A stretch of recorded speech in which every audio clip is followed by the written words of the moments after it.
স্বাগত একাত্তর সংযোগে আপনাদের সাথে আছে আমি শাবনাম আজিম। রাজনীতিতে বড় আলোচনা আগামী নির্বাচন কমিশন এরই মধ্যে আগামী নির্বাচন নিয়ে তাদের রোডম্যাপ ঘোষণা করেছে। যদিও বিএনপি বলছে নির্বাচনে সব দলের সমান সুযোগ নিশ্চিত করতে আগে নির্বাচনকালীন সরকারের ফয়সলা করা দরকার।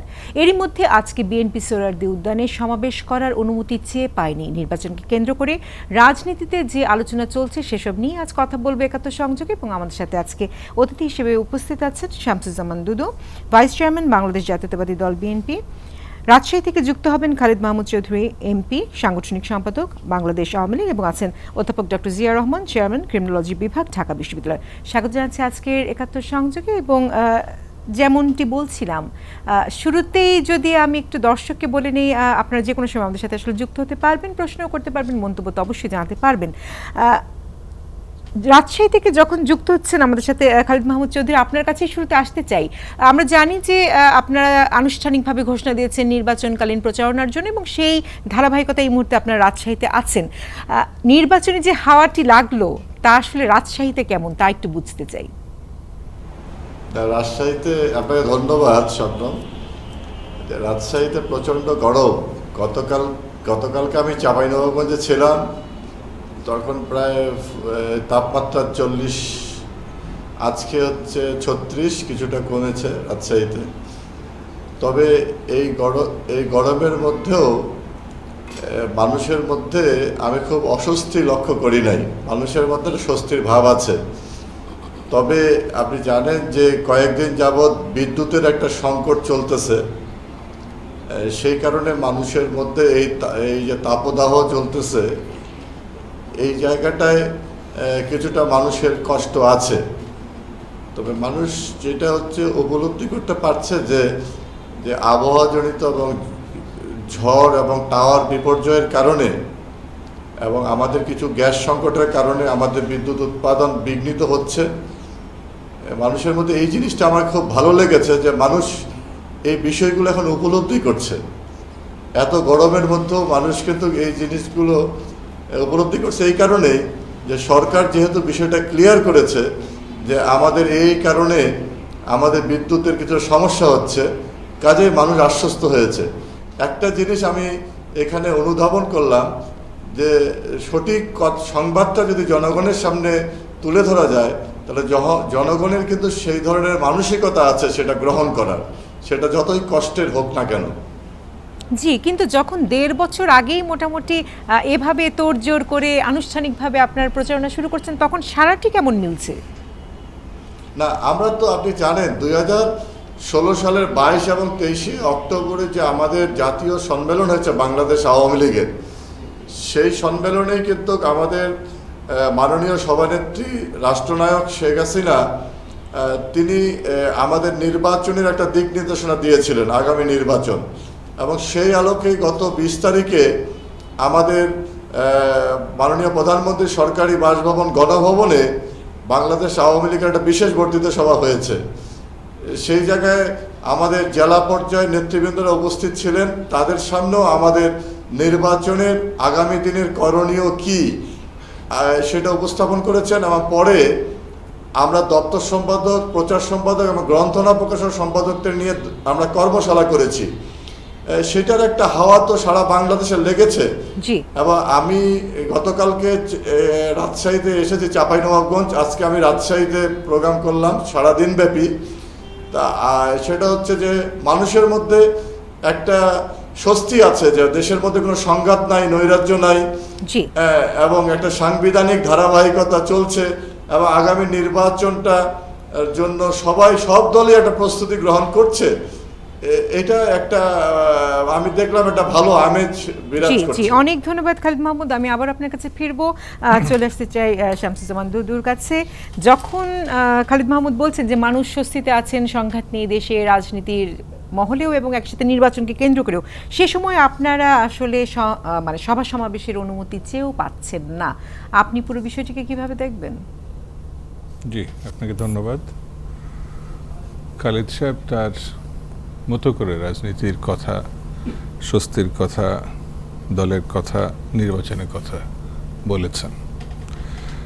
ঢাকায় যারা ঘর থেকে বেরিয়েছেন অথবা ঘরে আছেন। রাজশাহী, রংপুর, বিশেষ করে কুষ্টিয়া, যশোর এসব অঞ্চলে তাপদাহ একটু বেশি। সেখানে যারা আছেন তারা স্বস্তিতে আছেন এই ভয়াবহ তাপদাহের মধ্যে। এই কথাটা শোনার পরে তারা তাদের সঙ্গে কঠিন রসিকতা বলে তারা মনে করবেন। আওয়ামী লীগের সমস্যাটা এই, খুব দ্রুত বাস্তবতা বিবর্জিত প্রচারণা অন্ধের মতো তারা প্রচার করে। যেমন 10,000 মেগাওয়াট বিদ্যুৎ, আকাশে ফানুস উড়িয়ে প্রচার করা, কিন্তু বাস্তবতার সঙ্গে কত বড় অমিল সেটা এখন মানুষ হাড়ে হাড়ে বুঝতে পারছে। যেই সময়টা বিদ্যুতের প্রয়োজন সেই সময়টা এখন। একটা বাতাস শুধু না, ন্যূনতম বিদ্যুতের, যেটা আর কয়দিন পরে আবার রোজা আসছে, সেই সময় যদি কেউ আমরা বলি আমরা সত্য কথা বলেছি, মানুষ বড় স্বস্তিতে আছে। কোন ভাষা দিয়ে, কোন শব্দ দিয়ে এই রসিকতা জবাব দেওয়া যায়? নির্বাচন 2014 5ই জানুয়ারির নির্বাচনের যে তামাশা, সেটাই তো মানুষ এখনো ভুলতে পারে নাই। রোডম্যাপ, এই নির্বাচন কমিশনে যিনি প্রধান আছেন তিনি ছাত্রলীগের এক সময়ের ক্যাডার। 95-96-এ এই ক্যাডার ডিসি ছিলেন কুমিল্লার। তৎকালীন প্রধানমন্ত্রী বেগম খালেদা জিয়ার ছবি ভেঙেছিলেন দল থেকে নামিয়ে। সেই ক্যাডার এই ধরনের রোডম্যাপ প্রচার করতেই পারে। প্রসঙ্গ হচ্ছে আমরা চোরের বেশ্যাতি করব কিনা, ভোটের নামে তামাশা করব কিনা। এই জিনিসটার মীমাংসা হওয়ার আগে রোডম্যাপের নামে যে বাহানা শুরু হয়েছে সেটি আবার সিঁদুরের মেঘ দেখার মতো একটি ঘটনা মানুষের সামনে এসছে। 154টি বিনা ভোটে, এমনকি প্রধানমন্ত্রী, স্বরাষ্ট্রমন্ত্রী থেকে শুরু করে যারা মন্ত্রী পরিষদের বড় অংশ, যারা ভোটের মুখোমুখি হননি, তারা আবার ভোটের যখন প্রচার করে। আর সব থেকে বড় কথা, আজকে আমরা একটা সমাবেশ করার কথা বলেছেন প্রধানমন্ত্রী, বড় বড় সমাবেশ করছেন স্কুল কলেজের ছেলেদের মেয়েদের, পড়ালেখা বাদ দিয়ে তাদেরকে ডেকে এনে সভা করছেন। পুলিশ রাস্তাঘাট বন্ধ করে দিচ্ছেন, পুলিশ লোকজন আনার ব্যবস্থা করছেন, প্রশাসনের লোকজন আনার ব্যবস্থা করছেন। কিন্তু বিএনপি যদি একটি সভা করার কথা বলে, এটা নানান ওজোর আপত্তিতে পুলিশ এবং প্রশাসন সরকারের সরাসরি নির্দেশনায় এই সমাবেশটা গত 3 বছর ধরে তারা করতে দেয় না। জি, এবং জানুয়ারিতে কিন্তু দেখা গেছে যে আপনাদের পক্ষ থেকে বলা হয়েছিল যে মির্জা ফখরুল ইসলাম বলেছিলেন গত 3 বছর 7 বার সমাবেশ করতে চেয়ে আপনারা করতে পারেননি। কিন্তু পাশাপাশি এই বিষয়টিও উঠে আসছে যে গত 10 বছর আগে বিএনপি যখন ক্ষমতা ছিল, তখন বিরোধী দল হিসেবে আওয়ামী লীগ যখন সভা সমাবেশের অনুমতি চাইতো, তখন তাদেরকেও নাকি দেওয়া হতো না। নাকি বলে কোনো কথা না, এটা প্রতিহিংসার কথা বলার কোনো প্রয়োজন নেই। সভা সমাবেশ শুধু করে নাই, তারা জনতার মঞ্চ করে, এই যে কিছুক্ষণ আগে বললাম ডিসি দিয়ে, ক্যাডার দিয়ে তৎকালীন প্রধানমন্ত্রীর ভাঙচুর, তৎকালীন মেয়র চট্টগ্রামের আন্তর্জাতিক বন্দর বন্ধ করে দেওয়া, তারপর সচিবদের কাপড় খুলে নেওয়া, এগুলো নির্বিঘ্নেই তারা করতে পেরেছেন, এটা কোনো সমস্যা হয়নি। সভা সমাবেশ তো করেছেন দিনের পর দিন রাস্তা বন্ধ করে, এগুলো কোনো অসুবিধা হয়নি। তাদের সব আরেকজন পার্টনার এরশাদ সাহেব অলরেডি ভালো করে নির্বাচনে পড়ছেন। তো নির্বাচন মহাজোট, 14 দল, আওয়ামী লীগ, শুনেন না কথাটা, শুনবেন আগে শুনে নেন। নির্বাচন বলে কিছু নাই বাংলাদেশে। সেই নির্বাচনের জন্য আপনারা যখন টেলিভিশনে অনুষ্ঠান করেন, এটা সাজানো গোজানো। নির্বাচন যদি কিছু নাই থাকে তাহলে আপনারা কিসের জন্য আসলে এগোচ্ছেন, কিসের কথা বলছেন, তাও তো প্রশ্ন জাগে। আমি আপনার কাছে বিষয়গুলো জানতে চাই। তার আগে একটু খালিদ মাহমুদ আপনার কাছে একটু আসতে চাই আমি। আপনি যদি একটু বলেন যে কেন সভা সমাবেশের অনুমতিটি পাচ্ছে না বিএনপি? আপনি জানেন যে গত কয়েকদিন আগে বিশেষ সংবাদের ভিত্তিতে বিএনপির গুলশান তাদের কার্যালয়ে পুলিশ তল্লাশি করেছে। সেই তল্লাশি চলাকালীন সময়ে তারা সেখানে বিএনপি অফিসে প্রবেশ করেছে এবং তাদের যেই বিষয়গুলো তাদের কাছে সংবাদ ছিল সেই হিসাবে তার তল্লাশি, সেখানে কাউকে গ্রেপ্তার করে নাই, কোনো ভাঙচুর হয়নি এবং কোনো ধরনের নির্যাতন হয় নাই। তারা একটা ইনফরমেশনের ভিত্তিতে করেছে এবং সেটা আইনশৃঙ্খলা রক্ষা বাহিনী কেন করেছে এটা আইনশৃঙ্খলা রক্ষাকারী বাহিনী ব্যাখ্যা দিতে পারবে সঠিকভাবে। তবে এই বিষয়টাকে কেন্দ্র করে যে একটা রাজনৈতিক ফায়দা নেওয়া এবং সেই বিষয়টা কেন্দ্র করে সোহরাওয়ার্দী উদ্যানে সমাবেশের নামে দেশে যে একটা বিশৃঙ্খলা তৈরি করার যে একটা পায়তারা, সেই জায়গা থেকে আইনশৃঙ্খলা রক্ষাকারী বাহিনীর দায়িত্বই হচ্ছে দেশকে একটা স্বস্তির মধ্যে রাখা। আপনি জানেন যে আমি গত রাজশাহীতে আছি, রাজশাহীতে কয়েকদিন আগে গদাগড়িতে এখানে জঙ্গি আস্তানায় আইনশৃঙ্খলা রক্ষাকারী বাহিনীরা কিন্তু আপনার সেখানে জঙ্গিদের গ্রেপ্তার করেছে এবং সাধারণ মানুষকে ভয়াবহ বিপর্যয়ের হাত থেকে রক্ষা করেছে। আজকেও চাঁপাইনবাবগঞ্জের গবস্তাপুরে এই ধরনের একটি জঙ্গি আস্তানার সন্ধান পেয়েছে। এইসব বিষয় নিয়ে কিন্তু বিএনপির কোনো বক্তব্য নাই। বিএনপি কিন্তু এর সাথে সম্পর্ক কি তা একটু বুঝতে, এবং সেখানে গণতান্ত্রিক অধিকারটি বা কোথায়? আমি আবারও ফিরবো আপনার কাছে, অধ্যাপক ডক্টর জিয়া, আপনার কাছে যদি একটু আসতে চাই রাজনৈতিক বিশ্লেষক হিসেবে আপনি পুরো বিষয়টিকে কিভাবে দেখবেন? কারণ প্রকৃত অর্থে তো গণতান্ত্রিক অধিকারটি কোথায় তা নিয়ে যেমন প্রশ্ন উঠছে, একই সাথে এই যে শৃঙ্খলার কথা বলা হচ্ছে, বিশৃঙ্খলা তৈরি করবে, এই বিষয়গুলো কিসের উপর ভিত্তি করে বলা হচ্ছে তাও তো আমরা স্পষ্ট বুঝতে পারছি না। আপনি আমাদের আজকের যে জনসভার বিষয়টি জানতে চাচ্ছেন? জি, জনসভার বিষয়টি আমি কিন্তু পত্রিকায় দেখলাম, আমি যেটা আসার আগে দেখেছি যে ডিসি সাউথ বা নর্থ সম্ভবত, আমার এক্স্যাক্টলি খেয়াল নেই, একজন ডিপুটি কমিশন পুলিশের তিনি বলেছেন যে এখানে আওয়ামী লীগের সমাবেশ আছে আগেই, তো কাজে সেই কারণে দেওয়া হয়নি। এখন বিষয়টি হচ্ছে যে বাংলাদেশের কালচারে এগুলো কিন্তু খুব নতুন না, আর বিএনপি একেবারে কোনো সমাবেশ করতে পারেনি সেরকমও কিন্তু হয়নি।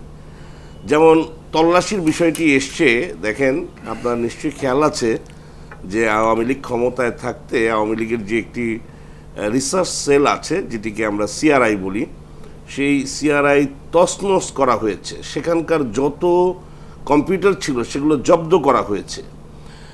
এখন আপনি যদি কম্পেয়ার করেন, যেটা আপনি নিজেই উল্লেখ করেছিলেন 30শে এপ্রিলের ঘটনায় কি পরিমাণ মানুষকে আপনার জেলখানার মধ্যে ঢুকানো হয়েছিল, কিংবা মতিয়া চৌধুরী, নাসিম সাহেবদেরকে রাস্তায় কিভাবে পুলিশ পিটিয়েছে। আমি কথাটি বলছি আওয়ামী লীগের পক্ষে কথা বলার জন্য না, বলছি এই ধরনের একটা কালচার বাংলাদেশে দীর্ঘদিন ছিল। এর মধ্যে বিএনপির এই যে আওয়ামী লীগ শাসন গত কয়েক বছর আমরা যে পেট্রোল বোমার অত্যাচার দেখেছি আন্দোলনের নামে, আপনি খেয়াল করে দেখবেন যত দোষী দেওয়া হোক না কেন, মানে প্রধানমন্ত্রী কিন্তু তিনি টেলিফোনে আহ্বান করেছিলেন 5ই জানুয়ারি নির্বাচন নিয়ে এত কিছু, কিন্তু তারও আগে কিন্তু আমরা দেখেছি যে আন্দোলনের নামে কিভাবে জ্বালাও পোড়াও করা হয়েছে। আমি নিজে জি, কিন্তু আমরা তো এও দেখলাম এবার তো বিএনপির নতুন রাজনীতিকে প্রধানমন্ত্রী স্বাগত জানিয়েছেন, এবং একসাথে এই বিষয়টির পরে প্রধানমন্ত্রী শেখ হাসিনাকেও বিএনপির পক্ষ থেকে ধন্যবাদ জানানো হয়েছে। সামনের দিকে যখন তাকাতে চাচ্ছে তখন কেন পেছন টেনে আনছি আমরা? না, আমরা পেছন, আমি এই কারণে বলছি যে সামনের দিকেই এগোতে চাই। এখন সামনের দিকে যদি আপনাকে এগোতে হয় তাহলে কিন্তু আপনাকে একটা পজিটিভ রাজনীতি, ধরুন আমি উইথ ডিউ রেসপেক্ট দুদুভাইকে বলছি যে খালিদ মাহমুদ চৌধুরী সাহেব ওখান থেকে কিন্তু একটা বিনয়ের সাথে গরমের কথাটা বলেছেন, কিন্তু উনি কিন্তু খুব তির্যকভাবে সমালোচনাটি করলেন। তো আমি বলছি যে এর মধ্য দিয়ে আপনি একটা পরিবেশ কিভাবে ডেভেলপ করবেন। উনি তো এই কথাটি না বললেও পারতেন, উনি শুরুতে গরমে মানুষ কষ্ট পাচ্ছে সেটি স্বীকার করে তিনি কিন্তু বলছেন যে তার মধ্যেও নির্বাচনের আমেজে স্বস্তি, এটা স্বাভাবিক। তার নেতা কর্মী তারা তো নির্বাচনের জন্যে গরমকে উপেক্ষা করে, এটা কি সব মানুষকে তিনি বুঝিয়েছেন। কিন্তু এই যে আমি বলছি যে এই নেগেটিভ রাজনীতি থেকে বের হয়ে এসে যদি আমরা সামনের দিকে না এগোতে পারি তাহলে তো কোনো লাভ হবে না। এখন নির্বাচনের কথা আমি একটা শেষ করছি, রোড ম্যাপ দেবার পরেও এক্স্যাক্টলি আমি শেষ করছি এই জায়গাটা। এখন দেখুন, নির্বাচন কমিশনারকে তো নির্বাচন কমিশন তো বিএনপি স্বীকার করেই নিয়েছে।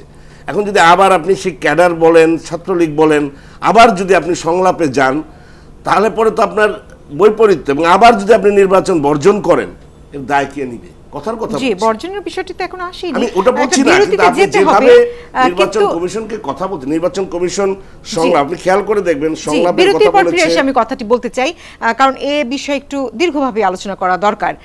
এবং একই সাথে যখন রোডম্যাপটি চলে এলো, তখন আসলে এরকম যদি পাল্টাপাল্টি প্রতিহিংসার রাজনীতি চলতে থাকে, তখন এগোবো কিভাবে তা আসলে প্রশ্ন। নিচ্ছে বিরতি।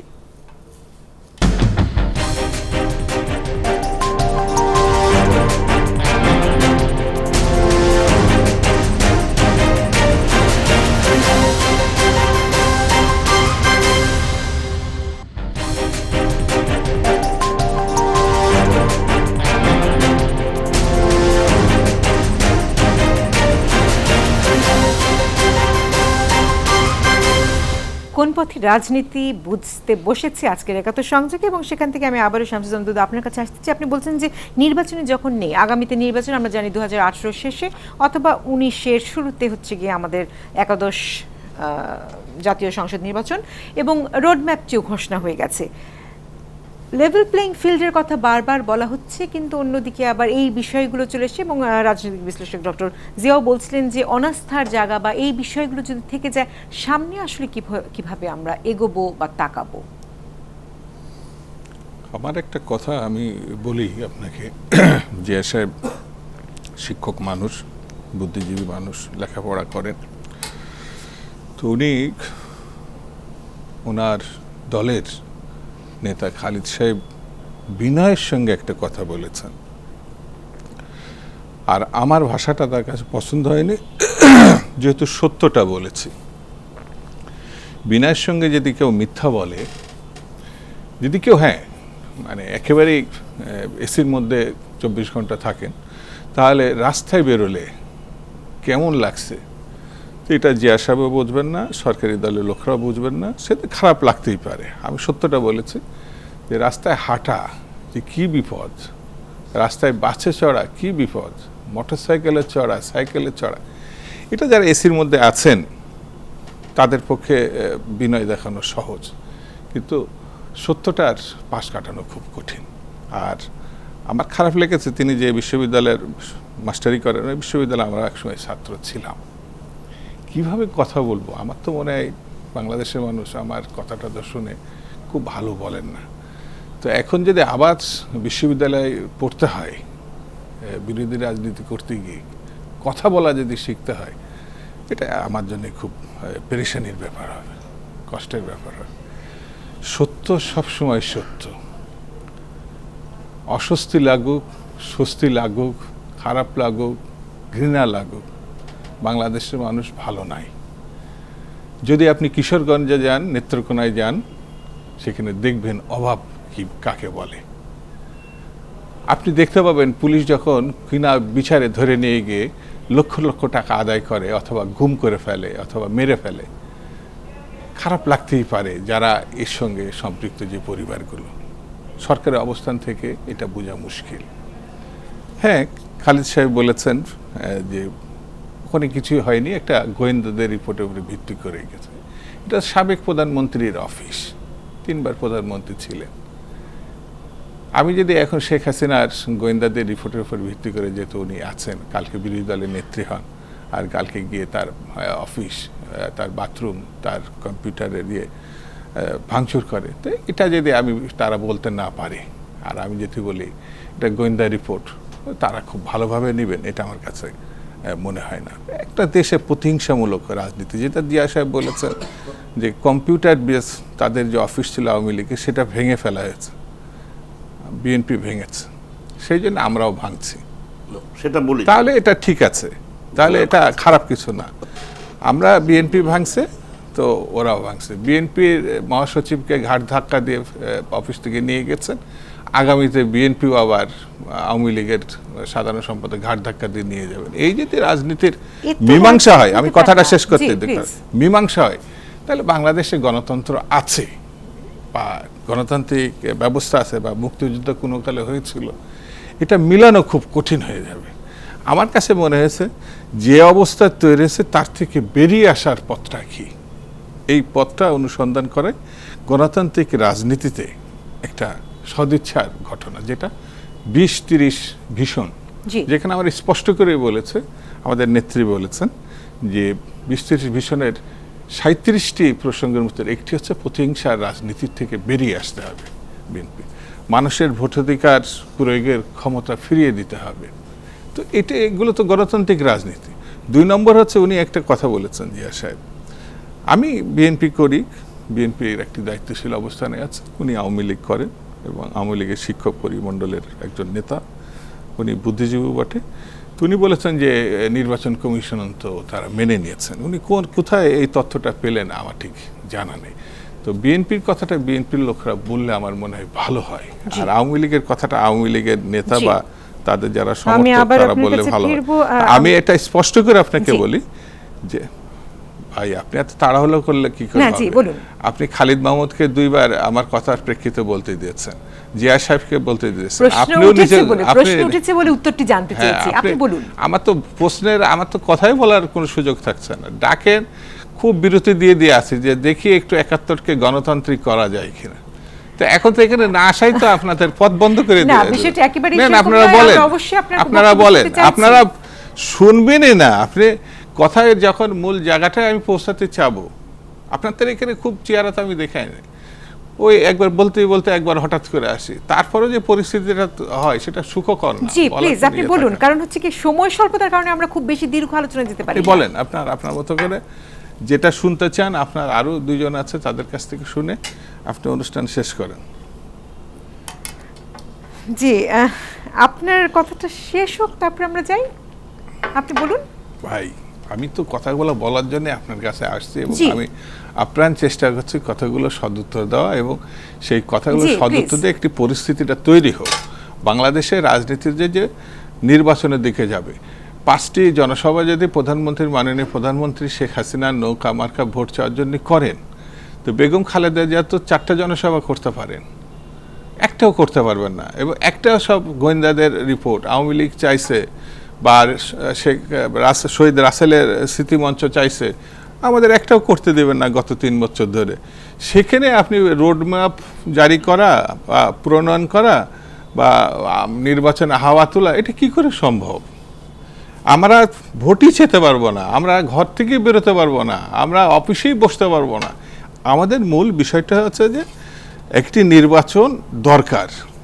আপনি 18 করেন, 19 করেন, যখন খুশি করেন, কিন্তু ভোটটি হতে হবে পুলিশ প্রশাসন, আওয়ামী লীগের গুন্ডা বাহিনী এদের বাইরে, যেটি আপনার 90-এর পরবর্তী সময়ে একাধিকবার হয়েছে। হ্যাঁ, যে যখন জিতেছে সে খুশি হয়েছে, যে যখন হেরেছে তখন অখুশি হয়েছে, কিন্তু ভোট দিতে পারেন এমন না। তখন দলীয় সরকার ছিল না। আমরা সেই দলীয় সরকার যখন কোর্ট নিষেধাজ্ঞাটা জারি করেছে তত্ত্বাবধায়ক, আমরা বলেছি ওইটা ফিরে না গেলেও আমরা অন্য একটি ফর্মে আমরা যেতে পারি। এর মধ্য দিয়ে একটি গ্রহণযোগ্য নির্বাচনে আমরা যাব কিনা, কিভাবে যাব, সেটা যেন আওয়ামী লীগের কাছে আলোচনার একটা অনুরোধ করি। জি শামসুদ্দিন, আমি এই প্রশ্নটি রাখতে চাই আসলে খালেদ মাহমুদ চৌধুরীর কাছে, যে যখন আমরা বলছি বা রোডম্যাপের মধ্যে বলা হচ্ছে যে লেভেল প্লেইং ফিল্ড একটি বিষয় আছে এবং সেটি তৈরি করেই নাকি নির্বাচনটি হবে, তখন আসলে এরকম পরিস্থিতি কিসের ইঙ্গিত দিচ্ছে? আসলে দেখেন, সুন্দরভাবে ঠান্ডা মাথায় অনেক কিছু জিনিস মানুষকে ভুলিয়ে রাখার চেষ্টা করা, যে ব্যর্থ চেষ্টা করে যাচ্ছে বিএনপি, সেগুলো আজকের এই যে আলোচনার মধ্যে প্রতীয়মান হচ্ছে। আমরা কিন্তু এখনো বিএনপি অফিসের সামনে শান্তি সমাবেশ করতে গিয়ে গ্রেনেড হামলা হয়নি। এখনো কিন্তু আওয়ামী লীগের কিবরিয়াকে জনসভার মধ্যে গ্রেনেড মেরে হত্যা হয়নি। এখন আহসানুল্লাহ মাস্টার সমাবেশ করতেছিল, সেখানে তাকে গুলি করে হত্যা করা হয়নি। এখনো আপনার জানেন যে মাননীয় আজকের প্রধানমন্ত্রী দেশ রাষ্ট্রনায়ক শেখ হাসিনা যখন 23 বঙ্গবন্ধু এভিনিউ মিটিং করছিলেন, পুলিশ ভিতরে ঢুকে সেই অফিসের মধ্যে টিয়ার গ্যাস মেরেছিল এবং লাঠিচার্জ করা হয়েছিল। বর্তমান শুনতে চাই না, এই কথাগুলো বলছি এই কারণেই, আমি এই কথাগুলো বলতে চাই না। আওয়ামী লীগ কখনো মিথ্যার বেসাদি রাজনীতি করে না। রাজশাহীতে যা দেখেছি, যা বুঝেছি সেটা আমি বলেছি। রাজশাহীর মানুষের উপলব্ধি আরেক রকম হতে পারে, কিন্তু দুদু ভাই এসি রুমের মধ্যে বসে রাজশাহীর মানুষের উপলব্ধিটা যে বুঝতেছেন, এই যে তাদের যে দূর থেকে মানুষকে বোঝার যে বিষয়টা, এই কারণেই তাদের এই ধরনের অবস্থাটা পরিণত হয়েছে। কোনো কিছু সফলতা পাচ্ছেন না। প্রতিহিংসার রাজনীতি করব না বলে 20-30 ভীষণ দিয়েছেন, কিন্তু প্রতিনিয়ত প্রতিহিংসা পরায়ণ কথাবার্তা আপনারা বলেই যাচ্ছেন, এখান থেকে বেরিয়ে আসতে পারতেছেন না। সেই জন্য আমরা বলেছিলাম যে 20-30 এটা কোনো ভীষণ নয়, এটা ধাপ্পাবাজি, কারণ তারা নিজেরাই এটা মানবে না। আমি যেটা বলেছি যে আইন শৃঙ্খলা রক্ষাকারী বাহিনী যেখানে জঙ্গিদেরকে আইডেন্টিফাই করে তাদেরকে আইনের আওতায় নেওয়ার চেষ্টা করেছে, বিএনপি কি একটা অভিযানে আইন শৃঙ্খলা রক্ষাকারী বাহিনীকে সাধুবাদ জানিয়েছে? গণমাধ্যমকে বলেছে যে এই সংবাদগুলো পরিবেশন করে জাতিকে জানানোর জন্য গণমাধ্যমকে ধন্যবাদ জানিয়েছে, সরকারকে ধন্যবাদ জানিয়েছে। তারা কিন্তু সন্ত্রাস নির্মূল হোক এটা চায় না। এবং তাদের যে কথাবার্তা যেটা হচ্ছে, রাজনৈতিক যে আলোচনা, সমাবেশ করতে দেওয়া না দেওয়া, নির্বাচন, প্রতিটা শব্দের মধ্যে একটা বিশৃঙ্খল ভাব আছে। এই বিশৃঙ্খলা থেকে বেরিয়ে আসতে হবে। এই বিশৃঙ্খলা থেকে বাইরে না হতে পারলে এখানে রাজনীতির কোনো স্পেস পাওয়া যাবে বলে আমি মনে করি না। জি, অনেক ধন্যবাদ। এই বক্তব্যের পর আসলে কিভাবে সামনের দিকে তাকাবো তাই আমাদেরকে চিন্তা করতে হবে। আমি ফিরবো নিশ্চয়ই রাজনীতি বিশ্লেষক জিয়া রহমান আপনার কাছে, কিন্তু বিরতির সময় হয়ে গেল। বিরতি থেকে ফিরে এসে কথা হচ্ছে।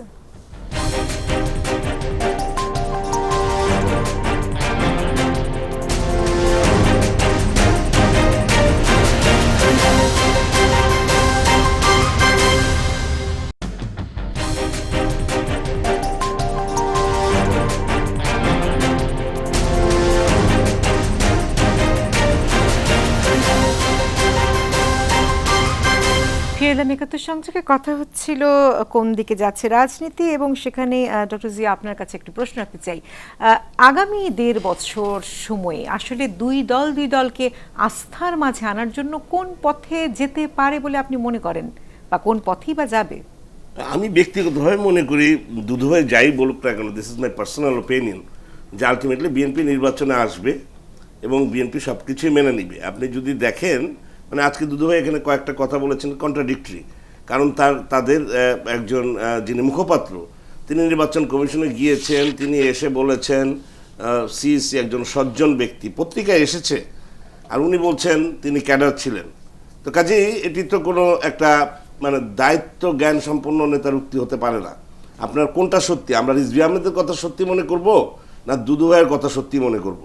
একইভাবে আজকে আপনি পত্রিকায় দেখেন, নজরুল ইসলাম খানের বরাত দিয়ে বলা হয়েছে, আমাদের সময় পত্রিকার থেকে আমি বলছি, সেখানে বলা হয়েছে ওনারা বলছেন ওনারা নির্বাচন কমিশনে যাবেন এবং তারা ইভিএম যাতে না হয়, যাতে ব্যালট পেপারের মাধ্যমেই থাকে সেটাই তারা বলবেন, এবং একই সাথে একথাও বলেছেন যে তারা যাতে নির্বাচন কমিশনটা শক্তিশালী করা যায় এই ধরনের অনেকগুলো প্রস্তাব তারা দিবেন। তো এটাকে কি আপনি মনে হয় না, আমরা তো একটা জায়গার থেকে হাঞ্চ করি, যতটুকু আমরা বুঝতে পারছি তারা মেনে তো নিয়েছেই, এটাকে হয়তো আপত্তি আছে, হয়তো কিছু কিছু ক্ষেত্রে তাদের ডেফিনেটলি রাজনৈতিক দল হিসেবে তাদের এটা থাকবে। কিন্তু আপনি যদি এখন এক সময় আপনি পত্রিকায় বরাত দিয়ে এক নেতা এক কথা বলছেন, আপনি আর এক কথা বলছেন, তাহলে আমরা কোন কথাটাকে ধরবো? আমি ব্যক্তিগতভাবে মনে করি অবশ্যই আপনি নির্বাচন কমিশনের কাজগুলো যদি দেখেন, তারা সংলাপের কথা বলেছেন, তারা আইন সংস্কারের কথা বলেছেন, সংসদীয় আসন পুনর্বিন্যাসের কথা বলেছেন, নতুন দলের নিবন্ধনের কথা বলেছেন, ভোটার তালিকা সংশোধনের কথা বলেছেন, ভোট কেন্দ্র নির্ধারণের কথা বলেছেন, প্রশিক্ষণের কথা বলেছেন, ইভিএমের কথা বলেছেন। কোন জায়গাটা আপনি মনে করেন একটা ইনস্টিটিউশনাল ডেভেলপমেন্টের জন্য এই প্রস্তাবগুলো অকার্যকর? প্রত্যেকটি প্রস্তাব আমি মনে করি এখন আপনি যদি এই কাজগুলো করতে যেয়ে ডেফিনেটলি আপনি যদি দেখেন যে সেখানে কোনো কৌশল আছে, সেখানে কোনো নেগেটিভ অ্যাক্টিভিটিস আছে, আপনি সেটা সমালোচনা করবেন, আমি অবশ্যই সেটাকে সাধুবাদ দিব। কিন্তু আপনি যে কাজটি শুরু করেছেন নির্বাচন কমিশন, এটাই তো আমরা যারা একাডেমিক জায়গা থেকে কথা বলি যে বাংলাদেশের ইনস্টিটিউশনগুলো এখনও সেই জায়গায় ডেভেলপ করেনি, এবং সেই জায়গাটাই তো আসল জায়গা। আমরা যেই সমালোচনা পর্যালোচনা করছি, আমরা বারবার বলছি যে ইনস্টিটিউশন যদি তার মতো করে চলে, তাহলে কিন্তু এই যে যারা পলিটিক্যাল দেমাগগ কথামালার রাজনীতি করে, তাহলে কিন্তু তাদের কথা রাজনীতি কিন্তু বন্ধ হয়ে যাবে। তো সেই জায়গায় তারা একটা কৌশল নিয়েছে। এই জায়গায় যদি আপনি মনে করেন যে হ্যাঁ সে ঠিক মতো, আপনি তো তাকে দেখবেন সেই, এটা যদি এখন আমরা আগের সিইসি দেখেছি, আজিজ সাহেবের মতো সিইসি দেখেছি, কুমিল্লার থেকে অখ্যাত মানে কমিশনার ধরে আনা হয়েছে যে সাংবাদিকদের কাছে একটা ক্লাউনের মতো ব্যবহার করেছে, আমরা সেগুলো দেখেছি। তো দুদুভাইকে মিলিয়ে দেখতে হবে যে এখনকার যারা নির্বাচন কমিশনার আছেন তাদের সাথে আগের যে নির্বাচন কমিশন তাদের পার্থক্যটা কোথায়। আমি বলছি, আপনি অনেক কথাই বলতে পারেন, উনি ভৎসনা করেছেন, আমাকে আওয়ামী লীগের শিক্ষক নেতা বলেছেন, তাহলে তো ওনার বিএনপির শিক্ষক নেতাও আছেন, ওনাকে তো মনে করতে হবে আমরা তো একসাথেই শিক্ষকতা করি, তাই না? আমাদের এখানে আমরা রাজনীতি করি, একটা আদর্শের উপর রাজনীতি করি। দ্যাট ডাজন্ট মিন যে আমি অ্যাবসলিউটলি পলিটিসাইজেশনকে সমর্থন করি। আমিও আমার ইনস্টিটিউশন ডেভেলপমেন্টের জন্য কাজ করছি, আমার সাথে যারা আমার আদর্শের বাইরে যারা আছেন তারাও কাজ করছে। কাজেই আমি মনে করি যে আপনি কথার ফুলঝুরি ছড়িয়ে কিন্তু, এবং আমি বললাম তো, আপনি আমার অডিয়েন্সের কাছে বলছি, উনি যেভাবে অ্যাটাক করলেন ৭১ টিভিকে, যে ওনাকে সময় দেওয়া হয় না, আমি অডিয়েন্সকে বলছি যে আপনারা দেখুন কাকে কতটুকু সময় দেওয়া হয়েছে। জি, আমি শামসুল দুদু আপনার কাছে আবার ফিরতে চাই, এবং শেষ প্রশ্ন, আসলে আমরা সময় তো খুব বেশি পাবো না, যে বিএনপি মহাসচিব বলেছেন যে আওয়ামী লীগ ফাঁকা মাঠে গোল দিয়ে যাবে তা হবে না, এবং এমন একতরফা খেলাও আর খেলতে দেওয়া হবে না। সেখান থেকে যেই বিষয়গুলো উঠে আসছে এবং আপনারা নিরপেক্ষ সরকারের একটি প্রয়োজনীয়তা অনুভব করছেন এবং সহায়ক সরকারের একটি প্রস্তাবও খুব সম্ভবত ঈদের পরে আসতে যাচ্ছে বা বলতে যাচ্ছেন, আপনারা প্রস্তাব করতে যাচ্ছেন, এরকম একটু শোনা যাচ্ছে। সেই জায়গা থেকে যদি না মানে, এই সরকারের অধীনেই যদি আসলে নির্বাচনটি হয়, তখন আপনারা কি করবেন? আপনাদের রাজনৈতিক স্ট্র্যাটেজিটি বা কি হবে? প্রথমত বলি যে জিয়া সাহেব যে কষ্ট পেয়েছেন ওই আওয়ামী ঘরানার বুদ্ধিজীবী অথবা শিক্ষক, আমি তো মনে করি এটা গৌরবের বিষয়। তো উনি যদি অপমানিত বা কষ্ট পেয়ে থাকেন, উনি কষ্ট পেয়ে থাকেন, তাহলে বুঝবো আওয়ামী লীগের তিনি বোধহয় গৌরবের বিষয় বা মুকুট বলে মনে করছেন না, এই জন্য আমি তাহলে দুঃখিত। তো আওয়ামী লীগ একটা গৌরবের বিষয়, কিন্তু উনি কেন যে এটা কষ্ট পেলেন আমি ঠিক বুঝতে পারলাম। দুই নম্বর হচ্ছে আমি বলেছি যে নির্বাচন কমিশনের বিষয়টা মেনে নেওয়া না নেওয়াটা এটা বিএনপির ব্যাপার। উনি তো আওয়ামী লীগেরই মানুষ, হয়তো শিক্ষক বা ওই ধারণার মানুষ। তা আমার কথাটা উনি বিশ্বাস করতে পারলেন না। তো এটাকে অনধিকার চর্চা বলবো, আমার দলের ভিতরে ঢুকে গোয়েন্দাগিরি করতে বলবো, না কি বলবো ঠিক বুঝতে পারছি না। তো এটা যথাযথ না, এটা এইভাবে। আর দুই নম্বর, তিনি যেমন একটা এক্সাম্পল দিলেন আজিজ সাহেব নির্বাচন কমিশন, দুঃখের বিষয় উনি একাডেমিকগুলো বারবার দাবি করছেন। তো যারা নির্বাচন করেছেন তাদের ব্যাপারে কেমন লোক বলা যায়? আজিজ সাহেব তো কোনো নির্বাচনই করেনি, তো উনি খারাপ কি ভালো এটা তো মন্তব্য করা ঠিক না, এটা দলীয় দৃষ্টিভঙ্গির ব্যাপার। আপনাকে আমি বলি, আমি একটা কথা বলি, আমি নির্বাচন কমিশনের ব্যাপারটা বলি, সেটা হচ্ছে যে আগামী নির্বাচন অনুষ্ঠিত হবে সহায়ক সরকারের অধীনে, এটা আমরা মনে করি। এটা কিভাবে হবে? দলীয় আলাপ আলোচনার মধ্য দিয়ে, সরকারের সঙ্গে আমরা আলাপ আলোচনার মধ্য দিয়ে ভোটাধিকার ফিরিয়ে আনার পদক্ষেপ হিসাবে আমরা মনে করি অংশগ্রহণ এবং প্রতিদ্বন্দ্বিতাপূর্ণ নির্বাচনের জন্য দলীয় সরকারটা যথেষ্ট না। এটা আমরা আলাপ আলোচনা সকল দল বাংলাদেশে, বিশেষত আওয়ামী লীগ বা বিএনপি বা তাদের নেতৃত্বাধীন দল, তাদের বুদ্ধিজীবী, পেশাজীবী, সাংবাদিক সবার সঙ্গে আলোচনা করে একটা সিদ্ধান্ত। যদি তা না হয়, বাংলাদেশের মীমাংসাটা হয়েছে কিন্তু আপনার যুদ্ধে, রণাঙ্গনে, আন্দোলনে, সংগ্রামে। তো সব দৃষ্টান্তই বাংলাদেশে আছে। যদি আন্দোলনে মীমাংসার আগে আলোচনা, যেটা পাকিস্তানে শেখ মুজিবুর রহমান সঙ্গে আলোচনা করে উনি মীমাংসা যখন ব্যর্থ হন, তখনই কিন্তু যুদ্ধ হয়। তা আমি অতদূর যেতে বলবো না, বাংলাদেশে ৯০-এর গণঅভ্যুত্থানে আমাদের দৃষ্টান্ত আছে। সেই জন্য আমি মনে করি যে ভালো কিছুর জন্যে, ঐক্যমতে পৌঁছানোর জন্যে আওয়ামী লীগ বিএনপি পারবে না, এটা আমার কাছে বিশ্বাস। অবশ্যই, অনেক ধন্যবাদ। এবং সাথেও খুব বেশি সময় নেই, খালিদ মাহমুদ চৌধুরী আপনার কাছেই চলে আসতে চাই। খালিদ মাহমুদ চৌধুরী আমাদের সাথে আছেন, একই প্রশ্ন আসলে রাখতে চাই যে এই যে রোডম্যাপটি ঘোষণা করা হলো, আপনার বিশ্লেষণটি জানতে চাই, এটি কেমন? শবনম, আমি একটু সময় নিই। এই মুহূর্তে রাজশাহীতে আমি যে আপনাদের স্টুডিওতে আছি, এখানে এর মধ্যে বিদ্যুৎ এই মুহূর্তে চলে গেল, আমি অন্ধকারের মধ্যে আছি, আমাকে আপনারা দেখতে পাচ্ছেন না। তো আমি এর মধ্যে বলি যে দেশে যেহেতু সাংবিধানিক সরকার, সাংবিধানিক শাসন আছে, অতএব এই যে নির্বাচন কমিশন যে রোডম্যাপ দিতে পেরেছে, এটা কিন্তু সাংবিধানিক শাসন ব্যবস্থার কারণে, গণতান্ত্রিক শাসন ব্যবস্থার কারণে। আজকে বিচার বিভাগ বলেন, আপনি নির্বাহী বিভাগ বলেন, সংসদ বলেন, সবগুলাই কার্যকর আছে। গণমাধ্যম কথা বলছে, দুদুভাই কিন্তু এই গণমাধ্যমের মধ্যে বসে তার কথাগুলো, কঠিন কঠিন কথাগুলো বলতে পারছে। কাজেই বাংলাদেশে আগামীতে যে রোডম্যাপ ঘোষণা করেন, রোডম্যাপ অনুযায়ী নির্বাচন হবে, এটা আমাদের দলের পক্ষ থেকে স্বাগত জানানো হয়েছে। আমি আপনার এই ৭১ টিভির, যেহেতু আমি রাজশাহীতে আছি, এই ৭১ টিভির মাধ্যমে রাজশাহীবাসীর কাছে উদ্দেশ্যে আমি একটি কথা বলতে চাই।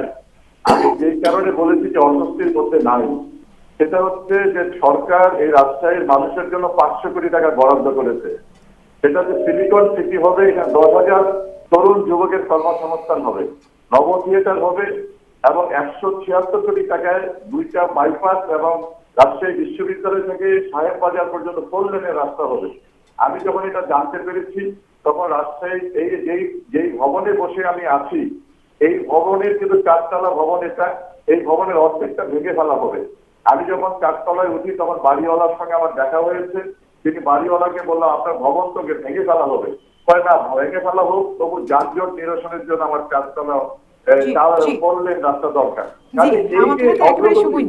এই অগ্রগতিগুলো কিন্তু ধারাবাহিকতা সমগ্র বাংলাদেশে। কাজে এই ধারাবাহিকতা বজায় রাখার জন্যই এই নির্বাচন কমিশনের রোড ম্যাপ কিন্তু বাস্তবায়ন করতে হবে। জি, অনেক ধন্যবাদ সকলকেই ধন্যবাদ। আমাদের হাতে একেবারেই সময় নেই এবং আমরাও চাই যে নির্বাচনের এই যে আমরা রোড ম্যাপটি পাচ্ছি, সেটি আসলে যথাযথভাবে চলে আসে এবং জনগণের সমস্ত অধিকার সংরক্ষিত হোক, তারা যেন তাদের অধিকারটি আসলে প্রয়োগ করতে পারে, সেই বিষয়টি আমরা দেখতে চাই। এবং ৭১ সবসময় গণমানুষেরই কথা বলে। সবাই ভালো থাকবেন ৭১-এ।